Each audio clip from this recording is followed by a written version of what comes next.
कुछ देश ऐसे होते हैं जहाँ लोग पैसा कमाने जाते हैं और कुछ जगह ऐसी होती हैं जहाँ लोग सुकून ढूंढने जाते हैं, और भूटान उन्हीं में से एक है। एक छोटा सा हिमालयन किंगडम जहाँ ट्रैफिक लाइट्स नहीं है लेकिन लाइफ परफेक्टली बैलेंस है। नमस्कार दोस्तों, मैं हूँ अंबुज और आप देख रहे हैं Flighty destination diaries. Bhutan South Asia में इंडिया और चाइना के बीच बसा हुआ एक लैंड लॉक्ड कंट्री है। ये दुनिया की इकलौती ऐसी कंट्री है जहां डेवलपमेंट को मेजर किया जाता है जीडीपी से नहीं बल्कि ग्रॉस नेशनल हैप्पीनेस से। भूटान ने 1970s में gross national happiness concept introduce किया, जिसमें फोकस होता है sustainable development, environmental protection, cultural prevention and good governance. और शायद इसीलिए भूटान दुनिया की सबसे क्लीन एंड पीसफुल कंट्रीज में काउंट होता है। Bhutan is a carbon negative country. इसका मतलब ये है कि भूटान जितना कार्बन प्रोड्यूस करता है उससे ज्यादा एब्जॉर्ब करता है। 70% से ज्यादा कंट्री फॉरेस्ट से कवर्ड है। भूटान की जर्नी शुरू होती है पारो एयरपोर्ट से। एंड पारो एयरपोर्ट एक ऐसा एयरपोर्ट है जिसे दुनिया का सबसे चैलेंजिंग एयरपोर्ट में से एक माना जाता है। दुनिया के सिर्फ कुछ ही ट्रेन पायलट्स यहाँ पर लैंड कर सकते हैं। टाइगर्स मोनेस्ट्री, ये मोनेस्ट्री 3000 फीट एक क्लिफ के एज पर बसी हुई है।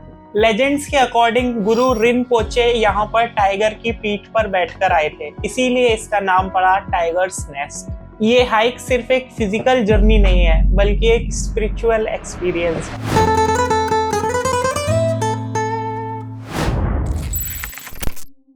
भूटान की कैपिटल है थिम्पू, जो अपनी सिंप्लिसिटी के लिए फेमस है। थिम्पू दुनिया की इकलौती ऐसी कैपिटल है जहां आपको एक भी ट्रैफिक लाइट देखने को नहीं मिलेगी। बुद्धा डोडेनमा ताशिचो डजोंग। यहाँ ट्रेडिशनल आर्किटेक्चर को लॉ के थ्रू प्रोटेक्ट किया जाता है।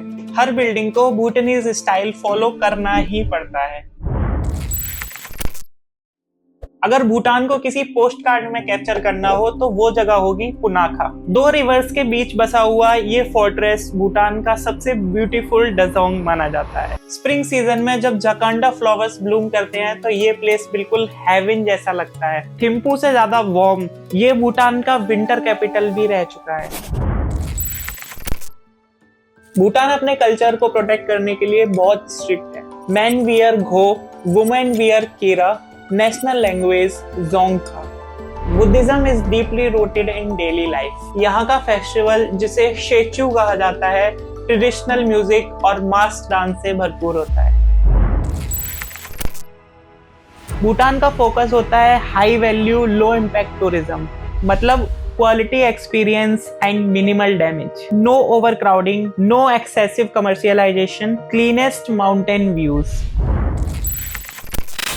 भूटान आपको सिर्फ फोटोज नहीं देता, एक पर्सपेक्टिव देता है। यहाँ लोग स्लो जीते हैं लेकिन डीपली जीते हैं। यहाँ वाईफाई वीक हो सकता है लेकिन कनेक्शन बहुत स्ट्रॉन्ग हो जाता है। भूटान की आइटनरी सिंपल लगती है लेकिन परमिट्स, रूट्स, एल्टीट्यूड एडजस्टमेंट और परफेक्ट स्टेज चूज करना बहुत इंपॉर्टेंट है। फ्लाइटेड भूटान की क्यूरेटेड जर्नी डिजाइन करता है जहां spiritual experience, scenic drives, comfortable stage balance में होते हैं। No rush, no chaos, just pure Bhutan. Bhutan एक डेस्टिनेशन नहीं है, एक रिमाइंडर है कि हैप्पीनेस उतनी भी कॉम्प्लिकेटेड नहीं होती है जितना हमें लगता है। ये था फ्लाइटी डेस्टिनेशन डायरीज का भूटान वर्जन। अगला एपिसोड कौन सा हो कमेंट करके जरूर बताना। तब तक ट्रैवल स्लो, ट्रैवल रियल। जय हिंद, वंदे मातरम।